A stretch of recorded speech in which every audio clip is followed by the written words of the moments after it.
Welcome to another episode of Whitetail Rendezvous, coming to you 6 days a week as we interview whitetail experts and hear their traditions and personal stories of the hunt. Learn more about the latest gear, discover proven tips, and the latest strategies so you can make your next hunt a success. Now, here's your host, Bruce Hutchin. Whitetail Rendezvous is pleased to announce a partnership with GoHunt.com. Who's GoHunt.com? Well, if you're a DIY hunter, you need the information at GoHunt.com/insider. Why? Because it provides 4,200 profiles, every unit, every species, and every season. Furthermore, they give in-depth analysis, interactive maps, unit access, and seasonal trends. Draw odds are very important, and they give you the most accurate information in the business. All this is available when you go to GoHunt.com/insider. Make sure you use promo code WR when you join Insider. You'll get a $50 gift card for GoHunt.com Gear Shop. Remember, when you become a member of GoHunt.com/insider, you're going to get a $50 gift card to Go Hunt Gear Shop. What's in the gear shop? The best gear that you can buy for hunting the West. All in all, if you're hunting out West in 2018, GoHunt.com/insider is where you need to be to get all the research information. When you use promo code WR, Whitetail Rendezvous receives a small commission from GoHunt.com.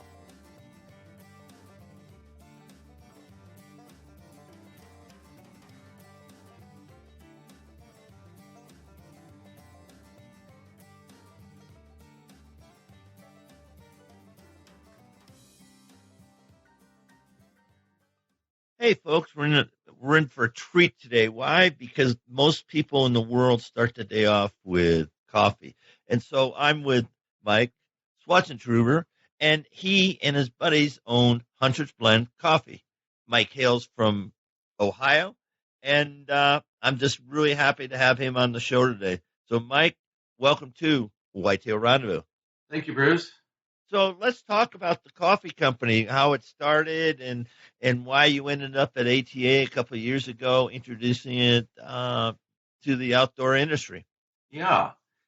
Well, we've been, through the parent company, importing coffee direct from farmers for over 15 years. My brother-in-law and sister started doing that. My brother-in-law, Paul, was in a missions organization, and when he would be down in these Central American countries, he saw the churches had financial needs.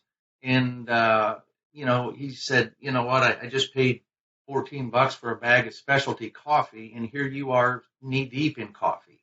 But found out that it's really difficult to buy because it normally goes through 5 or 6 different handlers before it gets to the United States. And long story short, was able to develop friendships, relationships directly with farmers. And so by being able to bypass all those middlemen, is able to pay the farmer 2 times or more what they were normally getting.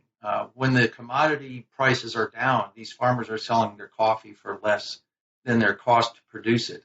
And Fair Trade does what it can. It's on 10% of the coffee if a farmer's in the program, and it's, it'll pay a little bit more for that coffee. If coffee commodities are way down, that could still be below the farmer's cost. So by being able to buy direct, we can pay them a lot more. It's not a social program or a handout. It's paying them what it's worth by bypassing all those middle guys.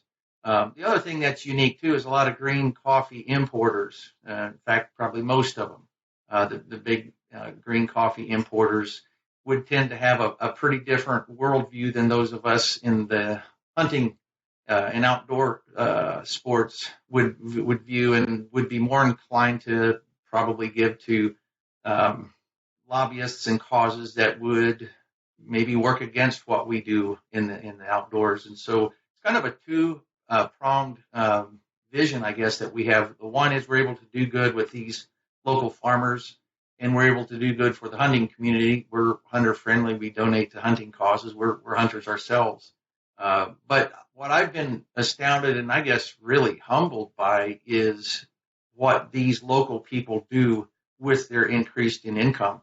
The Hunter's Blend is a blend of Nicaraguan and Thailand coffee. In Nicaragua, Diego, the farmer, he's on the family farm there. He's been able to sponsor over 30 pastors, get them started. He's looking at launching a program to help some of these boys that lost their fathers in all the fighting down there. There's a whole generation of boys that, along with that, they've lost their identity, their legal identity. And so if he knows one of them, he can vouch for him that he knows who this is, and then get him an ID and give him 5 acres of land off of his Diego's farm to be able to farm on shares with Diego's for a few years, and then he'll have his own little property. And that's a program he's looking into. But he's always looking for ways to help the local people, which is pretty humbling to me. Over in Thailand is really astounding. The people there employ over 80 women hand sorting coffee beans, and about 3/4 of those women were previously in the city in some form of sex trade, and they now have a legitimate, dignified job where they can earn an income, be with their families. And so it's, again, like I said, it's not a social program or a handout. It's just good business, and it ends up doing good locally there. So we're not going to change the world, but we can help change the world for a few people. Now, when you're at ATA, I think you were talking to Jay McManage about, what's this with coffee and hunting and the outdoors? Where'd that get off? No, that's a really good question. And it's funny, a lot of people, that'll be their again, at the ATA this year, a lot of people said, oh, so why coffee? And what Paul told Jay there when he was being interviewed a year ago to be able to see if he could get into the show or not, Jay asked him the same question, and Paul said, well, coffee makes the hunting world go around. I mean, how many times do you hear in hunting camp, hey, first one up, put the coffee on? And Jay said, I get it. And it really is that way. And for those of us that do drink coffee, it's a year-round thing. It's not just hunting camp, of course. And so it's a lot more than putting a deer sticker on a random bag of coffee and say, hey, here's hunting coffee. It's what we're trying to do in partnering with the hunting industry, being pro-hunting and supporting hunting causes and that sort of thing. But it's the coffee drinkers. As soon as you start talking about that, it's true. If I go for a 2-hour drive, I'm putting coffee in my thermos and hitting the road. It's just kind of part of daily life for those of us that drink a lot of coffee. And there's a few million that start their day with a cup of coffee, just like you're doing now. There's some guys like me, we're in the minority, but I drink tea. Yeah. Tea and honey, green tea and honey. That's, I boil water in the morning and my jet boil. It goes into my mug. And, if I jump in the truck, it goes with me there. Or I have small thermoses that just go in my backpack for my, mid-morning break or whatever. And, right. But we all like a hot beverage. I guess we could say that. And I think so. I would challenge any listener to say, what do I drink in the morning? And very few people don't drink coffee. Right. Well, and a lot of times, and I was more this way up till a number of years ago when my wife and I started buying our coffee from Paul and Grace. It's whatever's on sale at the store this week. You're just drinking off the shelf coffee. And once you get used to, once you taste a specialty coffee, it's the difference between going to the grocery store and getting one of those half pink things they call a tomato, and it almost crunches like an apple, or you go out to your garden and get this deep red, ripe tomato off the vine. I mean, they're like two different fruits. And that's kind of how it is with coffee. You break open a can of coffee off the shelf and you drink a special quality blend like this that hasn't been roasted 2 years ago. It was just recently roasted. It's like night and day. Yeah, I've got as we talked in the warm up, I got a great friend, Brett Dixler, and he owns and runs Mission Coffee, and very similar, a business plan. He actually goes down to Honduras and Guatemala and all Central American places and works directly with the people. And he's got pictures. I didn't believe this, but he's got pictures of the guy who owns the coffee place. He carries a gun. He just flat carries a gun, and Wow. to keep people from coming in and stealing his coffee. And that's how precious it is in those countries. And so, I guess, folks, I wanted Mike on the thing because this is a little bit of our social conscience at Whitetail Rendezvous. There's a lot of things we can do. There's a lot of people that will ask you for your dollar, but coffee is something that we do. Just look at Starbucks or Caribou Coffee or you name it, Dunkin' Donuts. I mean, coffee is a huge business, huge $1 billion business. And so if here at Whitetail Rendezvous we can support some folks that are doing it a little bit differently, and you can, then it's more than drinking a cup of coffee to me. And so, that's my soapbox on that. And we're going to turn it into a hunting show again. But I wanted Mike just to share something that a couple of guys are doing, a couple of guys and gals are doing that for a couple of people are making a huge difference in their lives. So with that, we're gonna switch out and find out how an Iowa boy got to Ohio and just shot his first deer about 3 years ago. So let's start on that 3 years ago first deer. Tell us the story. Oh, I had gotten a small deer my very first year, but 3 years ago, which would have been, I'm losing track of time, but it was the second year. I was all geared up to hunt the rut, and I at that time was just hunting on our property. We own 5 acres. The back of it is a creek with about 100 yards of trees on either side. I mean, we maybe have an acre or two of trees, but it is a good travel route, and there's a couple resident does that live probably not on our property, but right they're through here all the time. So I had been listening. Well, one of your guests that you've had on before, Jerry Everhart with Hunt Fish Journal, kind of followed his. Great guy. Yeah.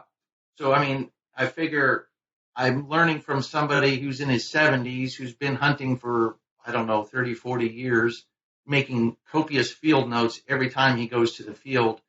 I can probably learn a few things from a guy like that. So I have been following his kind of idea on using scrapes and licking branches and stuff. So I was all geared to hunt the rut that year. And a couple of days before the rut, got news that my dad had a stroke on a trip when he was out in Maryland. And so ended up going to the hospital, and I spent the last year of his life in the hospital with him the last week.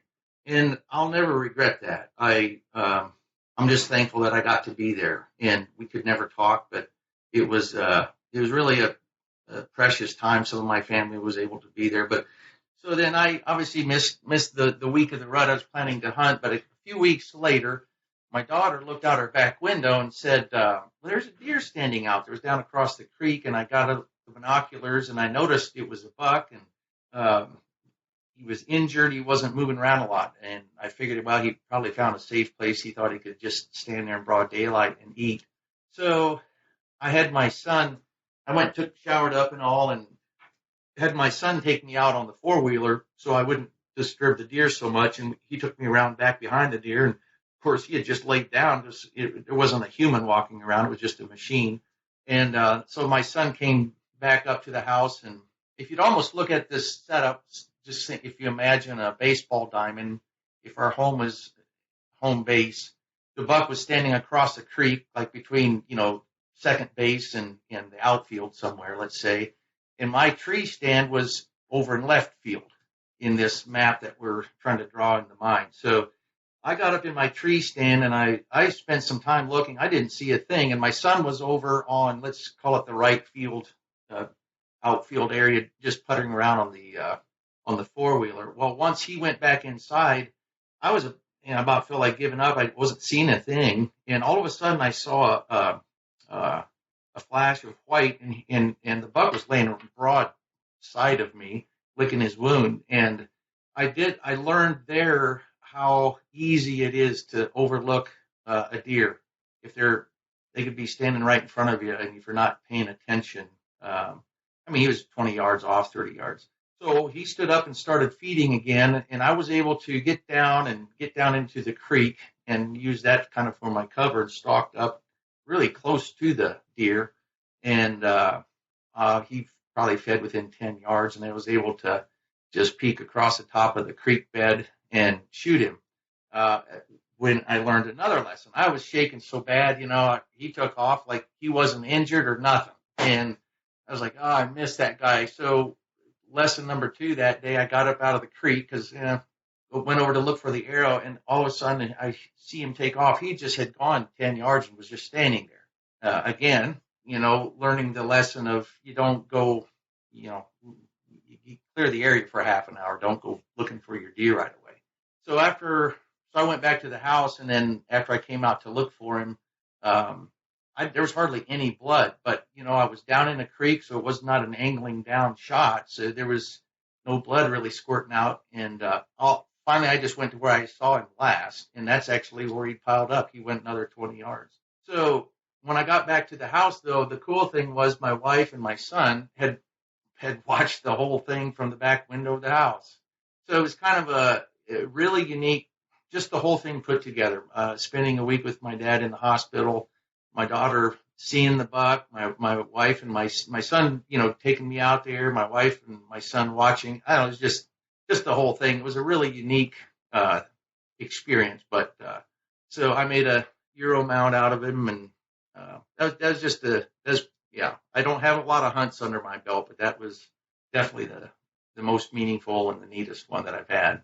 So when you skinned him out, had he been hit by a car or well, his leg was broken. His leg was broken. So that was crazy too. When I shot him, I would have swore he was not injured. I mean, he moved like a healthy deer. It was amazing to see. But yeah, his one leg was completely broken, clean through. So yeah, I'm as assuming it was a car hit.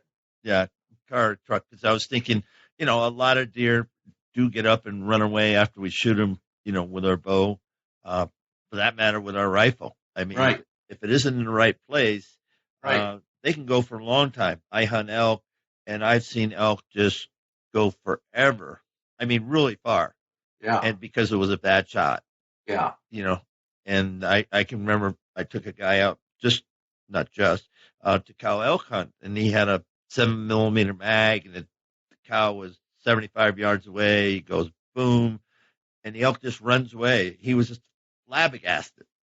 How can that happen? I mean, I'm shooting a 7mm, and just boom. And I said, that's how tough they are. Plus they're juiced up, and, right. adrenaline going. And it didn't run a couple hundred yards, but it's just amazing, folks, what a deer can do. And that's the other thing I want to mention. You got to wait it out, even though it, double lung them, blood spurting all over the place. Doesn't matter. Just give it some time before you climb out of your blind, get down on your stand, because a lot of deer have been lost. And I was hunting with Sherry Yarborough and Jug Cooney in Iowa, and simply Judd, he goes to where deer was standing, where the first blood is, marks it, and especially at night, and then he walks away, and he doesn't go back into the next noontime. So he doesn't go in the morning, because if there are other deer around, then he's going to disrupt those deer. So he goes in at noontime, and he does have a Jack Russell, so it makes recovery really easy, if the deer's dead. And, that's something to think about, folks, because we all get excited. I'm as guilty as the next guy. Oh, man, I got him. Oh, he's going over that hill, or what? He's going in that swamp. Oh, no, but you do that and you're going to bump the deer. 9 times out of 10, you're going to bump the deer. Your thoughts on that, Mike? Well, I certainly learned that lesson that the other year when I got that buck. What you're talking about, how long they can run, I thought, I was under the impression if they're double lung, they've got 40 yards and they're piled up. But this winter, I shot a doe, and she dropped like you shot her with a gun. I mean, she just dropped, but she got up and tried to run, but her back legs weren't working well, or they really didn't work. And I can't figure it out because the arrow went in, behind her left shoulder and came out kind of near her right shoulder, but her back legs weren't working. And I'm sure somebody knows why that is, but she drug herself a little distance, but not far, but I could tell she wasn't going to get anywhere. Oh, after 15, 20 minutes, I mean, it was getting dark, and I wanted to get wrapped up, and I was fairly confident she wasn't going to go. So I walked up and put another arrow into her, and she died almost right away. But when I field dressed her, as near as I could tell, both lungs had been, I got both lungs, and I don't know how long she was going to live, but I learned that too this year. They can live a long time. Yeah, they can. Let's talk about. Did you hunt last year? Yeah, last year I did. Last year I was treating the scrapes one morning before I got in the stand, and it was so dark I could barely see a thing. And I hear this noise behind me, and 30 yards behind me, a big-bodied deer walked across. And here I am, bent over in a scrape, smelling like doe urine, and a big buck is right there. And I just didn't like my odds very well, so I wanted to get to the stand as soon as possible, but I had a trail blowing through the leaves to get to the stand, but it was on the other side of the stand. I didn't want to take the time to walk all the way over there. So I just walked through the leaves, and it was like a herd of elephants. But the guy stuck around, and I got up in the stand, and he stayed around for, 10, 15 minutes. But at daylight, he was gone. At noon, I had to make a phone call, so I went back in to the house, did that, and came back out with a leaf blower and blew another trail to the stand so I could get to the stand multiple directions. Put the leaf blower back, got up in the stand. I had just clipped in. I didn't have anything ready yet, and I hear noise, and I look, and 50 yards out or 75 yards out, this big buck is heading straight towards me. So I was able to get everything ready, but he came within about 50 yards, and then he just made a semicircle all the way around me. And the only thing I can figure out, because it was a little more difficult for him to walk that way than if he had come straight toward me, and I have a feeling he was the one that was there that morning and just felt a little nervous about the area. So he avoided it. But that was a nice buck.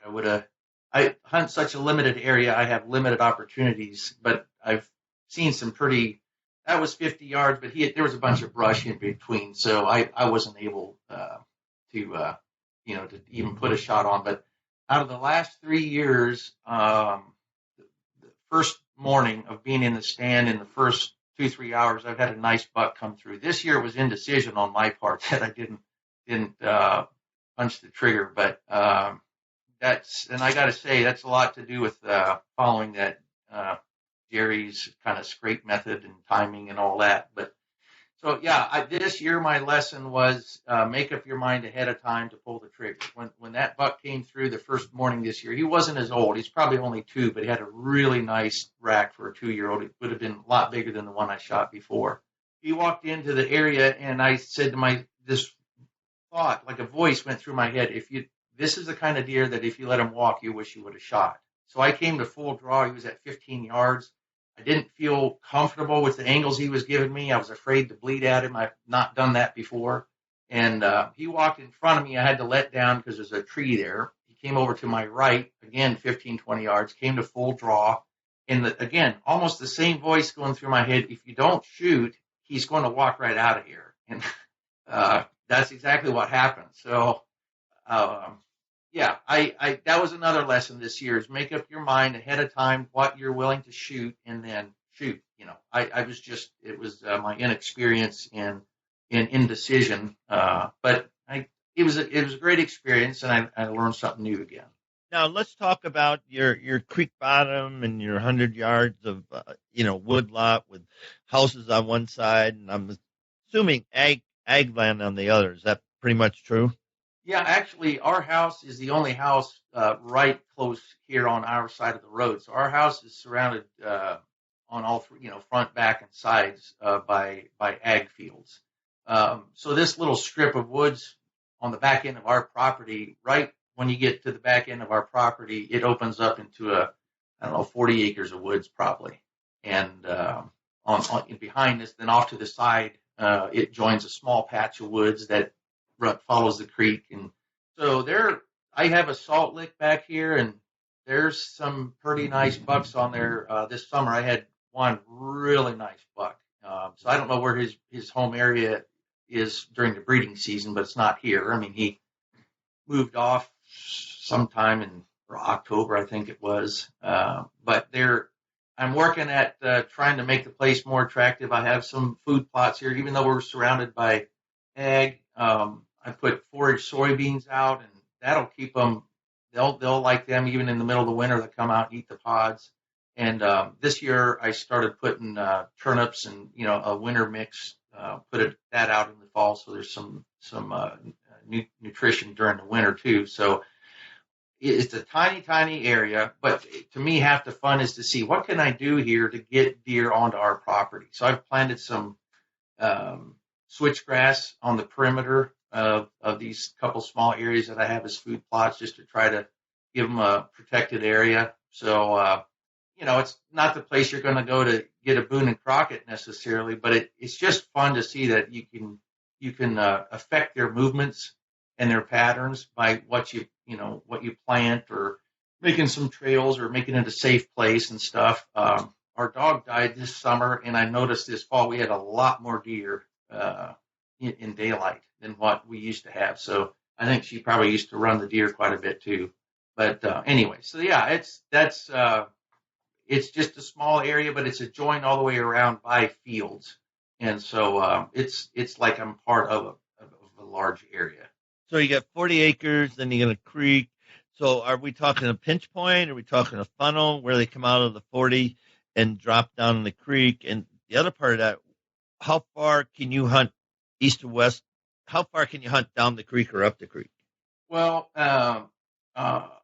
it's probably 150 yards from the house to the back end of the property, and that's where the creek is, and then it cuts diagonally up through our property. But where I hunt back there, it's a pinch point. There's a creek crossing there, and it's about as narrow a point in the tree line from the transition of the big woods in the back to as it goes on up the creek on our property. It widens out a little bit, but I really have about one little spot on our property to hunt, and it's back there at the creek crossing. So that's where I put my minerals as well, so they can have them year round, and that's where my stand is. Now, folks, if you haven't read Jerry Everhart's or listened to his information, he's big on mock scrapes, isn't he? Yeah, that's kind of his one of the cornerstones of his. I guess I'd call it a three-legged approach, probably. How many mock scrapes do you put out?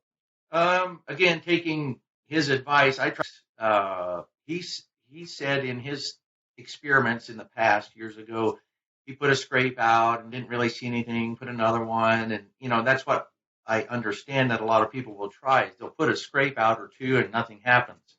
And Jerry kept adding scrapes until he had 3 or 4 around a stand, and then he started seeing an increase in activity. So his thinking and experience is to he wants a minimum of 6. So I have 6 to 8 scrapes. I have another little small property I can hunt on too, and most of my stands have 6 to 8 scrapes on each one. Now this summer was the first time I was able to see on camera. I started the licking branches early this year using preorbital buck gland, and man, I had on trail cam video these does just going nuts over those licking branches with that buck preorbital gland on there. So that was really cool to actually see those things that I had started actually being used more actively. And then this fall, I had a buck. I'm pretty sure it's the buck that came through the first morning I hunted. He was coming through the last 2 weeks before that morning that I went out to hunt. He had been through there almost every night, working the branches and the scrapes. So, my goal is to make it more attractive to bring more bucks wanting to remember that area, come through there and check and say, hey, there's a bunch of does here, and want to check the scene out. So, But that was pretty cool to see those scrapes that I had created, to see them being used. That first morning that I hunted this year, a doe and her fawn came through, and the fawn went to the first scrape and messed around for a while and moved off, and the doe came to the same scrape and messed around for a while. And I know Jerry says most of his does he shoots at scrapes as well, and that's what I saw happen. She came, she stopped, she would have presented a nice shot, and I was in the middle of a real busy season at work, and I didn't, on the off chance I'd actually get a buck that morning, I didn't want to have 2 deer down and have to work them up. I was busy enough at work that I passed on that doe, but she presented a perfect shot just standing there in the scrape checking it out. Now, Jerry talks about the box. Yeah. Did you set up your setup with a box or not? Yeah, I can't do a complete box just because there's a couple of angles in the way our property is. So it's almost like a triangle instead. It just doesn't have that one leg coming down because, it's something unique about the property. But the other place where I do have a stand that I can hunt, and that's a real small property too, that one I do have a box around it. Yeah, which makes a lot of sense. Why don't you explain that to the listeners? So the goal is to find 2 parallel trails where if you had a stand in between them, you could shoot to either trail. So, whatever your shooting distance is. And you want your stand in between those 2 parallel trails, and you go out in front of your stand another, say, 20 yards or whatever, and cut a crossing trail. It would look like a big H on the ground because you'd have these 2 parallel trails coming towards you on either side with a crossing. Or like if you took a set of goalposts and just knocked them down, that's where your stand then is, in the bottom of that. And then the scrapes you want to set up as far to your left as you can shoot. And you can shoot down to 7 o'clock or something if you to your left if you're right-handed. Then all the way around to your right, you could shoot to 3 o'clock anyways. And you want to have scrapes around that perimeter, as many as you can, which provides a lot more shot opportunities no matter which direction the deer comes from. Also, when you've scented those scrapes that morning before you get in the stand, and you've descented as much as possible, you've minimized your odor footprint. It's still there, but you've really minimized it. And what's very strong is the deer, the doe and heat urine odor down there on the ground. So it's kind of a double whammy. You've minimized your scent. You've really increased that scent as an attractant, but also as a byproduct, you've got a cover scent as well to kind of help cover up whatever minor odor you might have left. Now, talking about licking branches, do you have to cut licking branches and tie them into a branch to have them? Because, you're putting up 6, mock scrapes, all of them not going to have licking branches.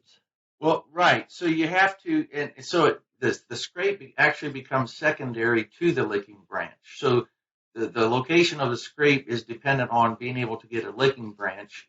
For some of them, I can find a tree. It may be a sapling. It may be 5 or 10 yards off the trail, but I can actually pull the whole sapling down and tie it. So now really the top end of the sapling is what's hanging out over the trail, not technically a branch. But whatever you can do to pull, and these branches, some of mine, I don't care for them as much, but they may be only as big as a pencil. I did one on a pine tree this summer that was half inch or bigger in diameter, and I have no idea why. They pounded the heck out of that thing. The does did this summer, and I don't know why, but yeah, anything from a pencil up to your thumb or half inch, whatever, can be the licking branch. And I like to, again, going off of what Jerry said, it's nice if you can find a live branch that you can utilize, tie down, get in position, because if they don't kill it off, you've got it there for next year. If you cut a branch off and wire it into place or whatever, it's good for one winter, and then every year you got to keep putting another one there. So my scrapes are dependent on the ability to pull a licking branch down there. So that, if that makes sense, the licking branch comes first, and then if I can get a licking branch, I'll go ahead and put a scrape there. And so you want, all your scrapes to be at your maximum yardage. If you Yeah, can shoot dead on at 50 yards, fine. If it's 20 yards, then that's what it is. right. Wherever you're comfortable. Yeah. You're comfortable. And he always recommends not putting a scrape where you can't shoot to. Like, if a deer comes along and hits the scrape that's maybe too far behind you that you can't shoot to, and maybe that's the only one he visits when you're up in the stand, you've lost him. So just putting the scrapes in where you can actually shoot to is also part of the plan. Well, Mike, we've covered a lot. Hey, listeners, Mike, what's your email address? So if listeners get questions about Hunter's Blend or the techniques we've been talking about, because a lot of people have small acreage and they don't realize, the potential of it. One, you have to have deer. And if everything else is right, you'd be surprised. You put a trail camera out there, you'll be surprised what comes through there. Oh, I mean, our garden is, I don't know, 40 yards behind the house. And last year, a doe was just mowing off our strawberries. She found a smorgasbord there, and every morning she was coming over there. And by the time I found out, it pretty well, killed last year's crop. But this fall, right there at the corner of the garden, there's a small sapling. This fall, that tree got all rubbed up. I mean, they're all around us here. And yeah, so the goal is if you've got deer, you can pull them onto a little property. But yeah, my email is mike@huntersblendcoffee.com. mike@huntersblendcoffee.com. And you know what? We'll do a giveaway of coffee if you guys, if anybody's interested in trying some coffee. Send me an email with your name and address, and then we'll do a drawing. And if we get a lot of people sending in their emails, we'll give away more coffee too. So give away a little bag of coffee for you to try out. So you can email me at mike@huntersblendcoffee.com. Mike, it's really been a pleasure. Some of the things you're doing throughout the world, and plus, hearing a guy that's hunting, 200 yards, 150 yards off his back deck, and that's cool. I think because sometimes we get all wound up. Oh, I got to be here, I got to be there, and they're right behind the house. Now, like you said, Boone and Crockett bucks aren't there today, but if you keep doing what you're doing, there's no telling, who's going to waltz along a creek bottom. Yeah, no, that's true. Yeah, it's a lot of fun, and for me, I truly have as much fun planting, crops and watch. And that's another thing I learned real quick, that you can. The first time I planted anything, I had my neighbor disc up the sod, but ever since then, any seeding I have done, even soybeans, I've done with a lawn seeder and literally overseeded right onto the unprepared soil, right through whatever residue is there from last year's crop. And I usually go over it with a lawn roller after that. I don't know if I need to, but try to do it when it's pretty moist in the spring and it's going to rain again soon. And you don't have to have, I literally have a four-wheeler and a lawn seeder. And you can, you don't have to till the soil. With Roundup Ready soybeans, you can burn off all the weeds and have a really nice stand of soybeans. And I'm sure your germination rate isn't as good as if you tilled it up, but good Lord, if you can go out there with a lawn spreader and just throw the seed out and get, if it's half or three-quarters the germination rate as you would have had, but you don't have the cost and time and expense of a tractor and a disc and all of that. That really opens up a lot more opportunity for people on a smaller budget or without big equipment. You can do a food plot. Well, on behalf of thousands of listeners across North America, Mike, this has been just it's been very enjoyable from my point of view, and I hope you enjoy being a guest on Whitetail Rendezvous. Absolutely. It's been a lot of fun, and appreciate the opportunity. And I always like hearing your stories, and I just always astounded. Like, I hope when I'm your age, I could get to half the places that you're still getting. That is really impressive. Thanks so much. On today's show, we're going to welcome Les. Well, Les is from the Chippewa Falls area north central Wisconsin. And he's been hunting for a few years, 31 to be exact. And he's hunted a number of states and provinces throughout North America. This is also the type of guy that realizes you have to be physically fit to tackle the mountains, even tackle the swamps where some big bucks hide. So he is very involved in fitness. He's very involved in triathlons. He's just involved in the outdoors, every aspect of it. He's also heavily involved in the Rocky Mountain Elk Foundation, pro staff for Sitka Gear. So all in all, Les really is ingrained in the outdoor industry. So sit back, relax, take some notes, because you're going to find some big buck nuggets on today's show. Thanks for joining us. Be sure to tune in tomorrow for another episode of Whitetail Rendezvous, where you can listen and learn from the experts so you can be more successful on your next hunt. Until next time, listen, learn, and succeed.